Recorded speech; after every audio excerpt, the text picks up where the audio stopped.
all right. Move it! All right. Get your fucking hands on there!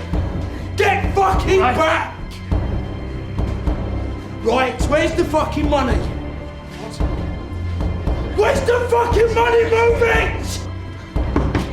Get your fucking hands here! What the fuck is it? That's all there is. Please, just take the money.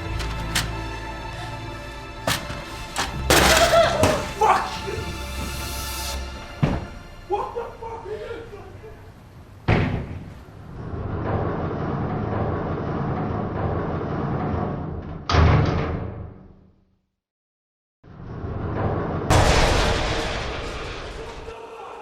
Charles Bronson, Britain's most violent man. 36 years in prison. 200 acts of violence in 4 years. 32 years in solitary confinement. Serial hostage taker. Inmate of virtually every prison in Britain.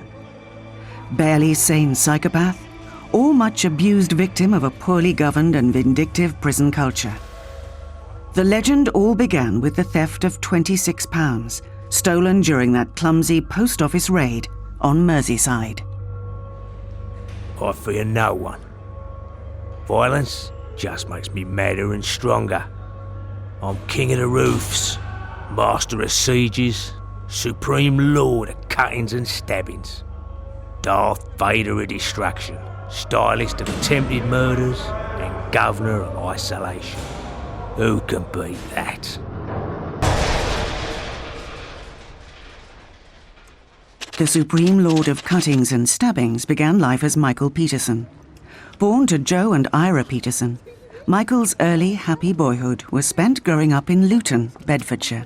Well, I had 2 sons, John and Michael, which is known as Charlie now. And they were perfect children. Everybody used to say what lovely children they were. Could take them anywhere. And then Mark came along 8 years later. And then we had a great family life. The father, Joe, was very strict with the boys. I used to think he was a bit too strict. But they were 3 lovely children and they loved one another. Everything was happy.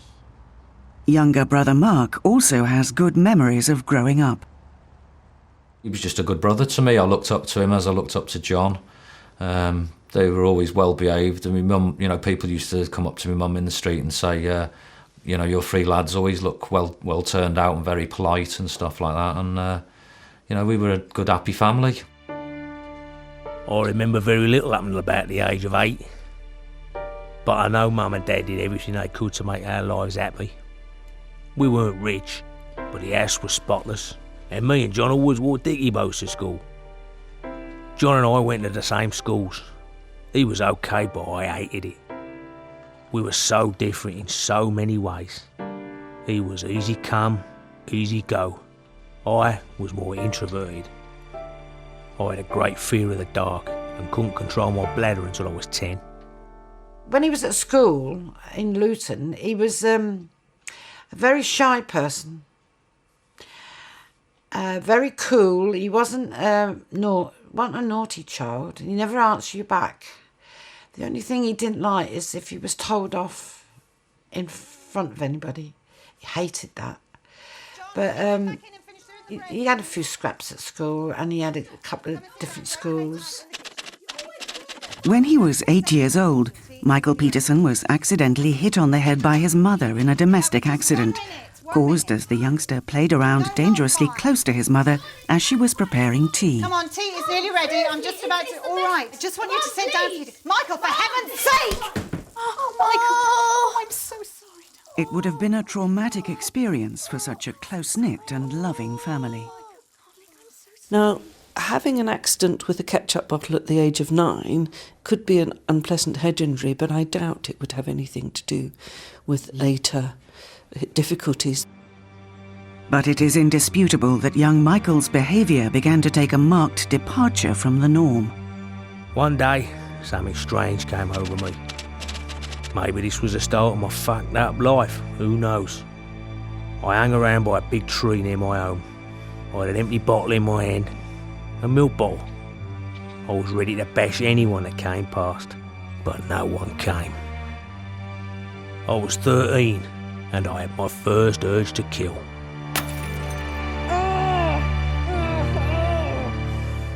It's very interesting to think about what might have been the triggers for that first episode where he attacked himself with a bottle. He was on his own waiting for his mates. They didn't turn up. Did he feel humiliated? Did he feel rejected? And very often, in my experience in working with men who have problems with violence, triggers to violence is anything that makes them feel that they've been put down, made to feel vulnerable, made to feel needy. He's 13, he's in puberty, and what he finds is that a good solution for feeling bad is violence. I know he was expelled. I've got a feeling, I wouldn't like to say it's true, positive, but I think he is a teacher. And then my mother and father moved to Ellesmere Port. My father was sent up from Vauxhall's, and he missed his grandparents a lot. He was very good to his grandparents. So he said to me one day, he said, I think I'm going to go and move up to Ellesmere Port, Mum, with Nan. Oh, I said, you better find out first if she'll have you, like, you know. And then he met his future wife. She got pregnant. I like the girl. She come from a good home. Money people, you know. I suppose every now and then he used to go out, you know, go on a bender with his mates and stuff like that, and maybe that's when things started to go wrong for him, you know, got him with the wrong crowd. One thing Michael was showing promise at was boxing. Both his father Joe and his uncle Jack were both involved in the boxing scene. He used to go to the Phoenix Club because his father was a trainer. My dad was ex-Royal Navy, and he boxed for the Navy. He was quite tasty in his day, and I don't know, maybe it's from my dad's side of things, you know, got him interested. Uncle Jack Cronin, he was a Londoner, and he loved Charlie, and Charlie was always around his flat, because Charlie was introduced to so many boxers, which, you know, he loved. It was here that Peterson also met leading boxing promoter Paul Edmonds, friend of the craze and provider of bare-knuckle fighters for illegal backstreet bouts. It was Edmonds who actually gave Michael Peterson his new name. He chose my name. I don't think I've ever seen a Charles Bronson film. Contrary to popular belief, I don't hero worship him. I actually wanted to be called Jack Palance, after the great actor who, in his early days, won prize money as a boxer. Charlie had his first unlicensed fight. He fought the Bermondsey Bomber, who was a savage man. And he landed the first blow onto Charlie, and it was a kick into the balls. So he dragged that fight into the gutter. It was a very savage fight. But for his first fight into the unlicensed game, it was to show you what was to come. You know, Charlie was suited to the fight game. He was a savage man.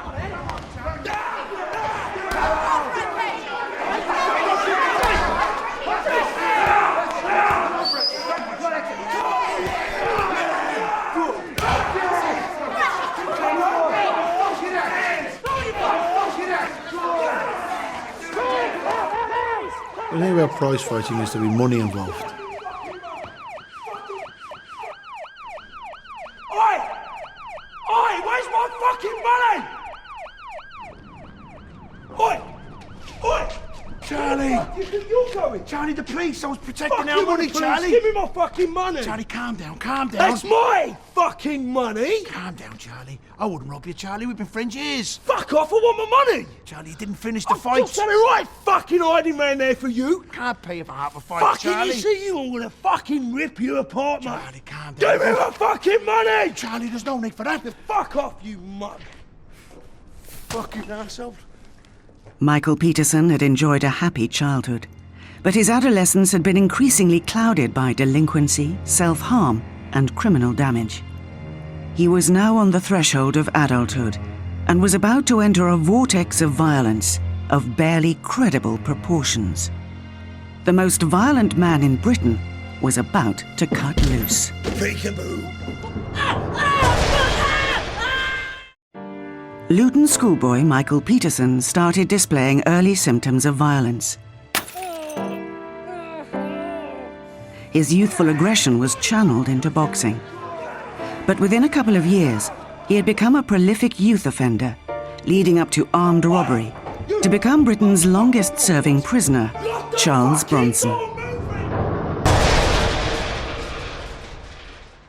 By the time he was 15, Peterson was beginning to commit serious criminal damage. He was first remanded to Risley in 1968, where he was psychiatrically assessed. Upon his release in 1969, he and some friends stole a lorry load of furniture. A smash and grab raid saw him in the dock at Chester Crown Court again in 1971. Incredibly, Bronson was about to get the biggest break of his short, violent life so far. There can be no doubt whatsoever that another custodial sentence is the correct and prescribed punishment in this case. However, it seems to me that there are certain elements to your existence which may point, for once, to a different course of action in dealing with you. You have a loving and supportive wife, and a young son to whom you are obviously devoted, and you had a reasonably secure income as a painter and decorator, which you managed to hold down.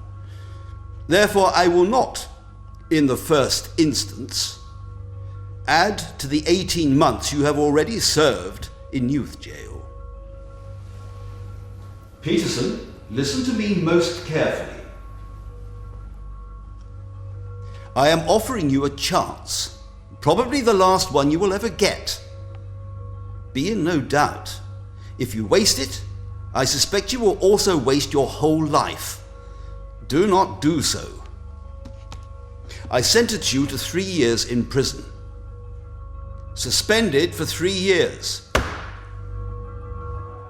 I'd just been given my big break by a judge, and now I was about to blow it. I felt unsettled, unhappy at home. I was going out clubbing, meeting villains, but there was no real excuse. I was 21 now. It should have been time to put childish ways behind me. Don't ask me why, but I went out and I got a shotgun. And I sawed the barrel off. This was a very serious escalation of his crimes. Clearly, Bronson was now running wild. But why did he do it? Bronson himself claimed that the death of his beloved grandfather around this time had much to do with it. I got to know Bronson in the early 1990s when I was working as a governor at Wood Hill Prison in Milton Keynes. Most people talk about Bronson the prisoner, but very few people talk about Bronson the offender. And frankly, whilst Bronson has become almost a professional prisoner, I think what people are less aware of is that he wasn't a very successful offender. Bronson had 18 months' experience of juvenile prisons. But nothing could have prepared him for the shock of arriving at Walton Prison for a 7-year stretch in 1974. As he himself wrote about it, the gates of my personal hell were opening. Bronson was put in H-Wing, the section of the old, dilapidated Victorian prison reserved for long-termers. His cell measured 12 by 8 by 12 feet. He was surrounded by old lags who had been there for 30 years or more. He feared he would never see his loved ones again. He wrote later that Walton was a living hell, infested with rats and cockroaches. Visits from his family became impossible for him to bear.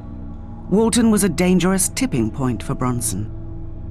After one particularly painful visit from his wife and baby son, he broke a prisoner's nose and attacked another so violently that he almost gouged the man's eyes out. Bronson was now beginning to be talked about. In HMP Hull in 1975, the authorities assigned him to the sewing room. Bronson trashed the place. In HMP Armley, Bronson began his extreme fitness training, which continues to this day. He also attacked a grass, beating him senseless.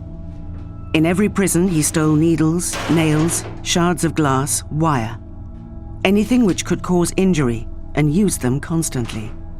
In the special unit at HMP Parkhurst in 1976, He attacked a fellow prisoner, Johnny O'Rourke, and smashed a broken jam jar straight in O'Rourke's face.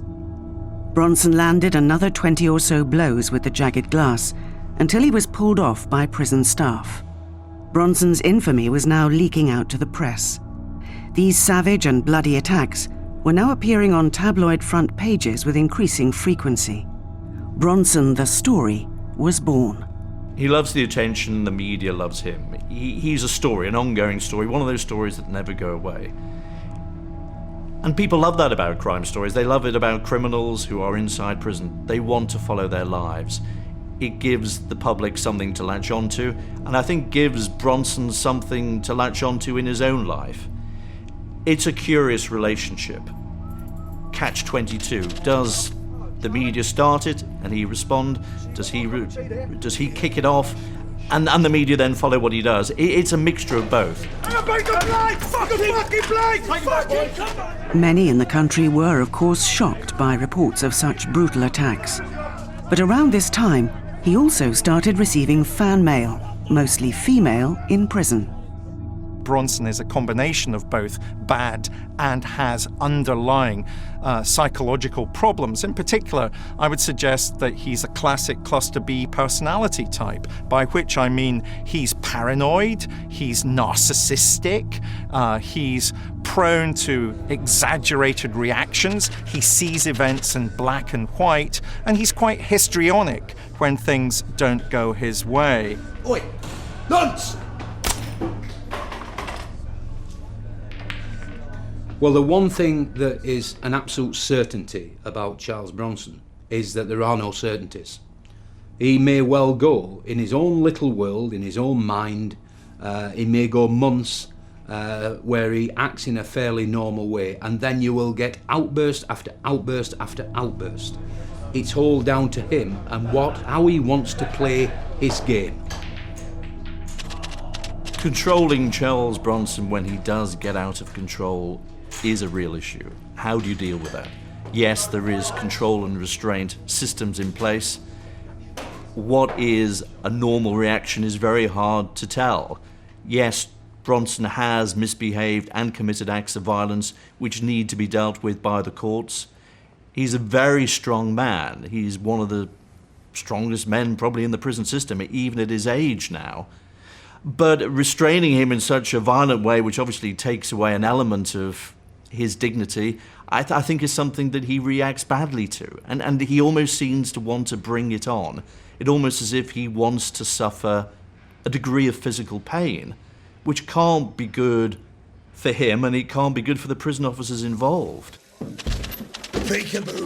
In only his second year in an adult prison, Bronson announced his arrival in the community in yet another brutal and senseless crime. The way in which you treat people that may injure other prisoners in that way is to put them in a very controlled regime, a very controlled environment, and if necessary, make sure that they are not able to injure other prisoners until he proves to people and until he can be trusted to behave in a rational and proper way.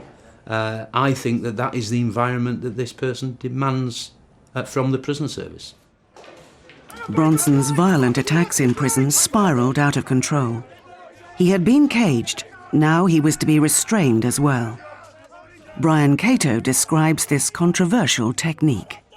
It's based on delivering elements of pain to subdue the violent behaviour, and in most cases it works very, very well without delivering any long-lasting breaks or muscular damage.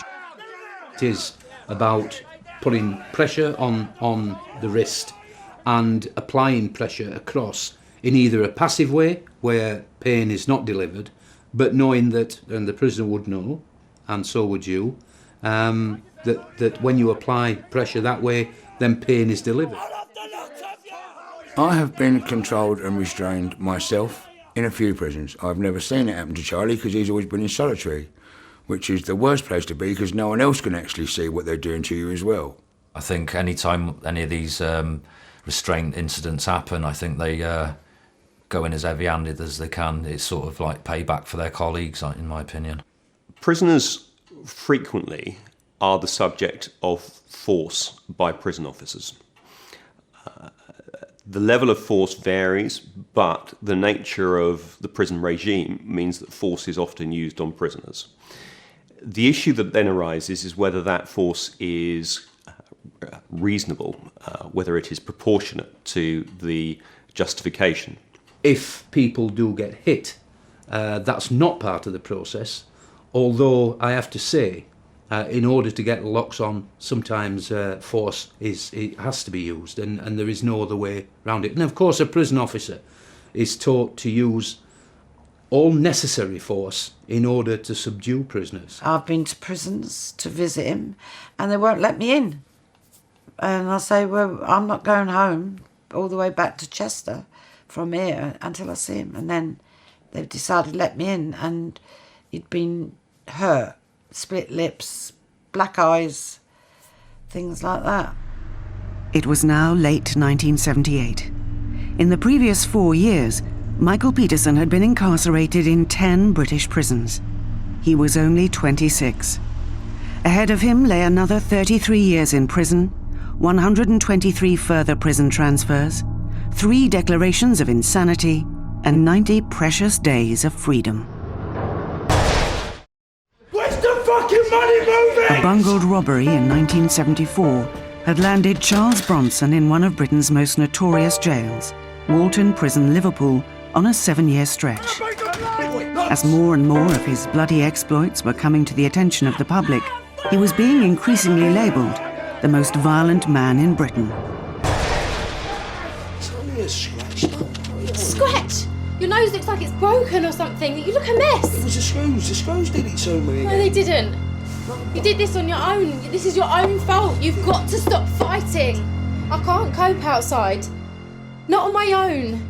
With him. The thing about Bronson that people don't quite realise is that he doesn't want to be ordinary. He doesn't want to be normal. You've got to stop fighting, otherwise you're going to end up in a nut house. He wants to be extraordinary. And therefore, he's learned over a long period of time that the way he can draw attention to himself, the way he can keep his narcissism happy, the way he can keep driving himself to the centre of the stage is to fight with staff, is to complain, is to take hostages, is to maintain a very public persona about who he is and why he's behaving as he does. And one of the things I think that we mustn't lose sight of is that Bronson has actually been very adept at manipulating the public perception of him and what it is that he does, so that people want to see him as a kind of poster boy for surely this man can be rehabilitated, as opposed to the fact that Bronson doesn't want to be rehabilitated. Charlie, I'm sorry. You just got piss on my shoe. I didn't mean to, mate. I'll get it. No, it's all right. They're only prison shoes. They're shite anyway. I tell you. The very, very first time that we nearly laid eyes on each other, I was in the special unit at Belmarsh, and he was in the hole at the bottom, like the solitary. And I think it was about 3 o'clock in the morning, and I heard, "Courtney," and I thought, I'm going to try and do the best South London gangster bit I can. I was thinking, please let that be a dream. Please let that be a dream. But, "Courtney, you cocky little bastard." And I'm thinking to myself, right, I did hear that. The only chance I've got is there might be someone else in here called Courtney. That is the only chance I've got. He went, "Listen, you little skinhead." He goes, "I'm going to bite a hole in your chest and suck the life out of you." I was like... And people tell you not to be frightened of words, but when you hear that, and it just sounded like it came from hell, and I was like, in my best South London gangster voice, I got to the window, knowing everyone else was listening, and went like, "Johnny, Johnny, oh don't," and grovelled like you would. Bronson's original 7-year sentence was now being extended over and over again because of terrible crimes against fellow inmates and prison staff alike, including wounding with intent, criminal damage, grievous bodily harm, false imprisonment, blackmail, and threatening to kill. He has currently served 36 years inside, and because of this pattern of violence, has served all but about 4 years in solitary confinement. There's no one more qualified than Charles Bronson to talk about the prison system because he's been in 120 or more prisons. He's been in solitary confinement for most of his years, and you have to say for yourself, how is that going to help him? How moving prison here and there, often in the middle of the night, how is that going to help him feel more secure and at peace with himself and at peace with the system? Solitary confinement is used both as a punishment but also to segregate prisoners from other prisoners because they are a threat to good order and discipline. Now, if you have a prisoner who is constantly getting into fights, either with other prisoners or with members of staff, somebody who's taking hostages, for example, then a governor in that position is left with no other option but to segregate that prisoner into solitary confinement. He's done more than enough time in solitary confinement. You know, in my opinion, he should be back in a normal wing. There was an incident many years ago while he was in solitary. He wasn't let out for his food. His food was passed through like a cat flap in the door, if you like. And he went to eat the food and someone had urinated in it, which is a disgusting thing to do. So the next person who come through that door, he knocked him out, as any man would, wouldn't they? 32 years in solitary confinement is tragic. I was thinking about that and thinking, what could that be about? And perhaps, in a way, the message that Charles Bronson is giving is that he can't live with others. That, again, he needs to be in a place where he can be totally externally managed and contained. That he can't manage interpersonal relationships of any intimacy, that they're too overwhelming. And so that the solitary confinement, although awful, is also perhaps better at some level for him than having to manage with people. It should be exceptional for a prisoner to be held as long as he has been held for an offence of robbery or an offence of that nature. And in those circumstances, although the state may in very limited circumstances be able to justify continued detention, it's absolutely critical, it seems to me, that there is a very, very careful review of that justification. There you go, scumbag. Even your missus don't want you.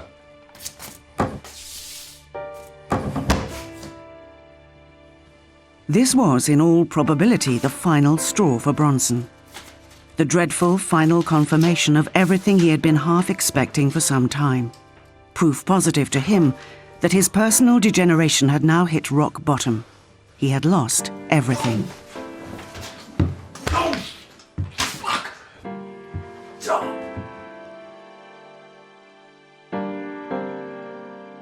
It was a smack in the face that I never recovered from. I cried my fucking eyes out that night, in my own emptiness, under a stinking blanket. I had thrown my whole life away.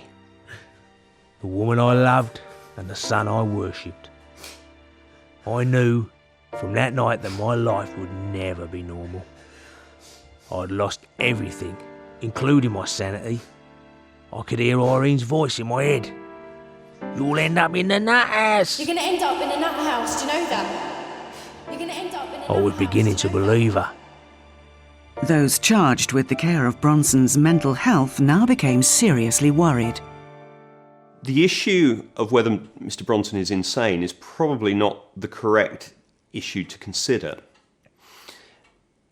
Insanity is a defence in criminal law, but is a relatively restricted defence. The issue that would be probably more relevant is whether he could be detained under the Mental Health Act. Under the Mental Health Act, somebody can be detained if they need to be detained in hospital for their own welfare, essentially. Now, Charlie, as you know, you've got your parole coming up shortly, and they will be asking questions about your past misdemeanours. How do you feel about that? I just had this thing about head shrinks. Basically, I never fucking liked them. Is there anything you want to talk about? No, have we here?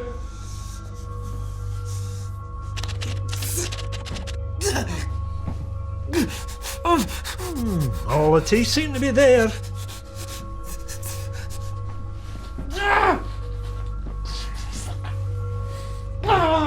No broken bones.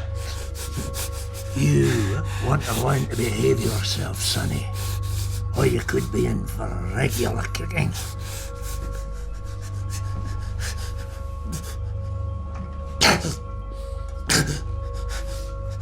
And some more doses of this. The liquid corns.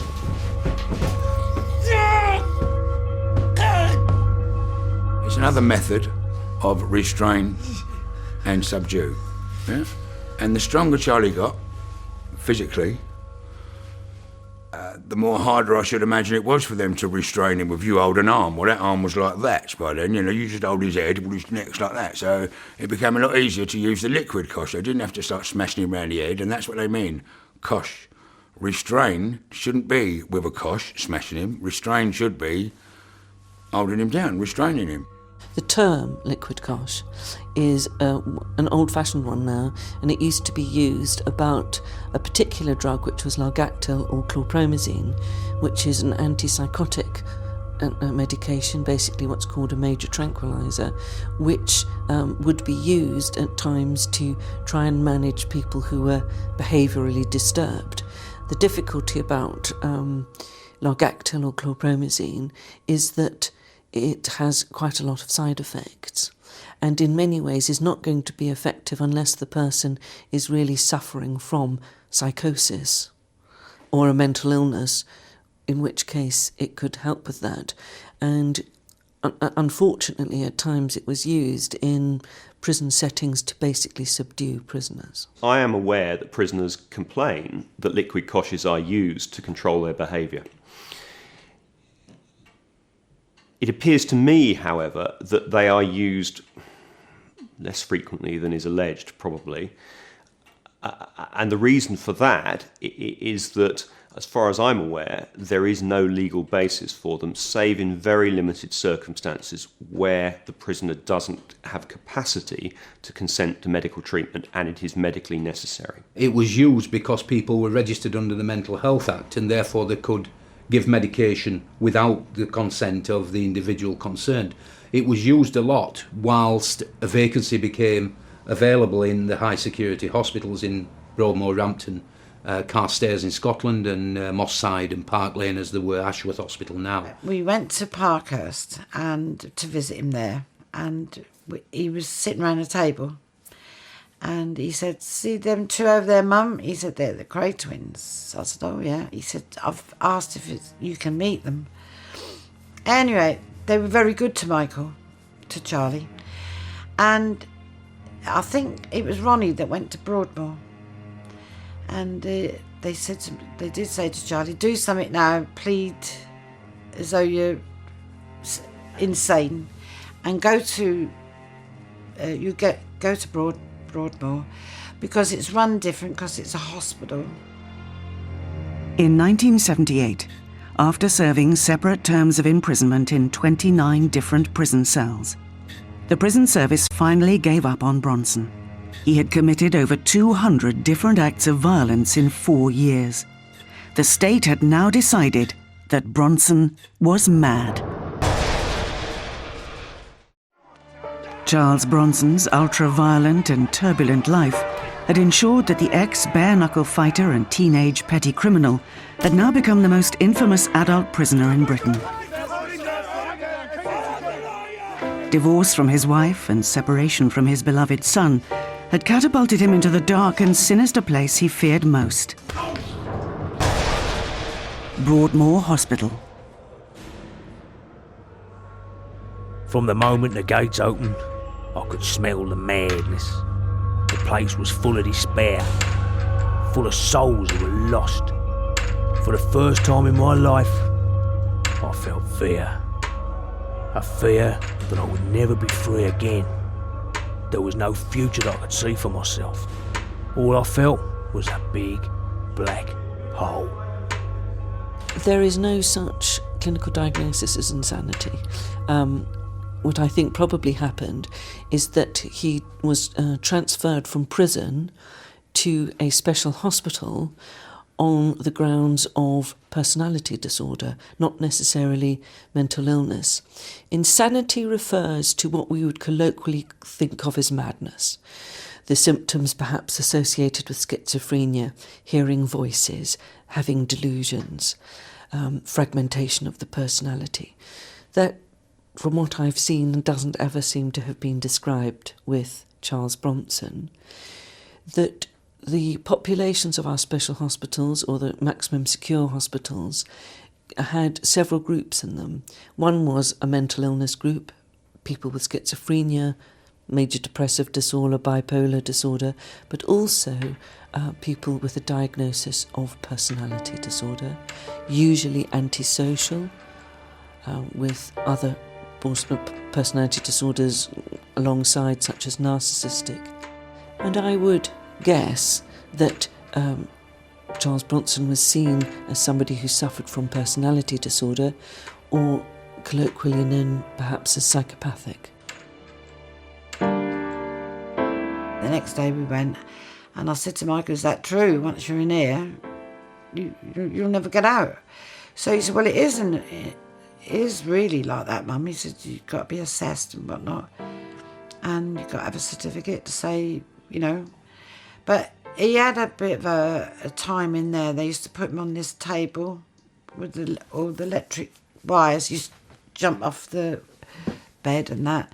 He's had injection. I saw him 1 month and he looked good. I went to see him a few weeks later and he was blown up as though somebody had pumped him up. He must have gone up to about 19 stone. What are they? There to help you, to make you feel better? Nah. Don't do drugs, never have, never will. Well, you only have to take 2 a day. Oh, is that right? Well, why don't you take them out that door and stick them where the sun don't shine? I took these drugs and my hell began. These liquid medicines were antipsychotic drugs with bad side effects. I felt as though my whole nervous system was breaking down. It caused muscular spasms so bad that I collapsed on the floor. My tongue seemed to double in size. I had no saliva. The pain in my spine was agony. This was way beyond any pain I'd known. It terrified me. I was twisted up like a cripple. They can have significant side effects, and one of them is that your tongue can feel quite swollen and it tends to writhe. You can get a tremor in your legs. Headaches, not so common.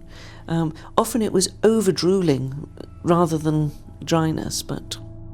As far as I'm aware, there is no basis in law for the administration of medication to a prisoner without their consent, save in very limited circumstances. Those circumstances essentially are where medication is necessary for the patient's health and that patient lacks the capacity to consent. Such drugs would not have made much impact on his internal world, on his mind. They might have subdued him, but they probably wouldn't have addressed his major difficulty. I've spoke to him a few times when he's going, they're hurting me, Dave. Dave, they're hurting me in my head, they're hurting me in my veins. You know, and you actually want to genuinely cry for him, because, and I know he's telling the truth, because another day I go, fuck him, listen, he won't even stand beside me on the phone, fuck him, and all that, you know. But the next day it's like, Dave, they are hurting me. You know, all my veins are burning, I'm all burning, they've done something to me. It was inhuman. It hurt me badly. I felt bitter and hateful. But I knew, in my heart of hearts, that I would get my own back. We had a particular military expression that goes back to Roman times called dominate the high ground. Bronson's not on his own. Many prisoners have taken to roofs to demonstrate, etc. And it does get you above the prison wall and in public view. And of course, that way you build up your reputation. In the early 80s, when Michael was in Broadmoor, he managed to get on the roof, and he'd been up there for the best part of a week, and they couldn't get him down. So I was in the Royal Navy at the time, and I got compassionate leave. I met my father there, and after a couple of hours, we managed to talk him down off the roof. And one of the conditions were, he could have a visit with me and Dad. So that they kept their word. He got down, we had the visit, but we found out later that he was beaten black and blue and put into hospital after that incident. One of the most reported aspects of Charles Bronson's behaviour in prison, and one which sets him apart from most other violent inmates and would-be escapers, is his hostage-taking.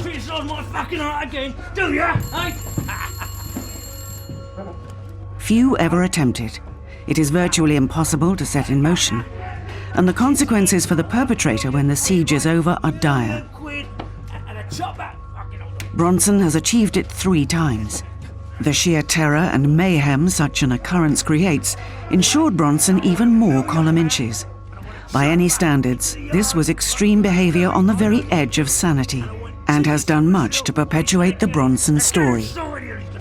To take someone against their will, to hold them against their will, to make the kind of threats that are made, I don't think should ever be taken lightly. I think many people do take it lightly. Do ya? It's damaging beyond belief. People are so badly damaged that they will never live a normal life again. One area of Bronson's rehabilitation that seems to have met with some success is art. Bronson has had a prolific output over the last 30 years. He loves his art. It started by a prison officer back in the late 70s, early 80s, and he took some pens and paper into Michael's cell and said, see what you can do with them, Charlie. He says, what are you on about? He says, well, draw us a picture. He says, well, I'm no artist. And he said, well, let's prove it, let's see what you can do. And that's how it started. And because he spends all the time in solitary, he's over the years he's got better and better. And his art now, it makes big money. I look after his art and stuff. And when he asks me to, I send it to different charities and stuff. It gets auctioned at charities, and he makes thousands of pounds for charity. Although Bronson has undoubtedly been much quieter in recent years, the story continues. And he has been disciplined for allegedly attacking prison staff. Bronson was able to cover himself in butter and margarine and become literally too slippery to restrain. As a result, he fears that freedom may yet again be denied him. Personally, I find the idea that somebody should never be released objectionable, because I think it takes away both the individual's hope for a brighter future, and because the system, it seems to me, must always believe that it's capable of rehabilitating people. Would I like him living next door to me? The answer to that with Charles Bronson is no, thank you very much. And neither would I want him, at least in prison. People in prison, the prison officers, staff, the governors, the medical staff and prisoners know who he is, and they know in the main what he's capable of doing. There will continually be a campaign to get Charlie out for the next considerable amount of years, I think. But there is not a nice ending to this story, no. It does end in tears. Unless he can set himself free from the prison cell in his mind, I do not see how he could ever be set free from the prison cell that surrounds him. I think that man has suffered enough. Please, God, and I mean this sincerely, please, God, he gets some form of happiness in his life, even if it is only for the last third of his life. No, I think he should be put in somewhere now where he's starting mixing, learning about money, learning about life outside, which nobody seems to be doing. When he does get released, he's going to come and live with me for a while, and I aim to help him rehabilitate. He's never used a computer, mobile phone, anything like that. Psychologically, this is a paranoid narcissist who wants to be famous, and that's what drives Charles Bronson. He can't achieve those goals in the community. He can only achieve those goals within the institution of prison. Charles Bronson himself reviews the whole tragic situation and his own seemingly endless predicament. Jay, what you got to remember is this. the public. All crimes out there are very, very minimal. My dangerousness is inside, not outside. I could be released tomorrow and making a nice little living out of my art. What winds me up is people like the Yorkshire River, when they got the human rights barristers and QCs. What about Charlie Bronson's human rights? Hey, 36 years in the ken. 21 when I come in. I'm 58 now. I've only been home 3 months in all that time. Do me a favour. What about my human rights? It's about time people woke up and smelt the shit.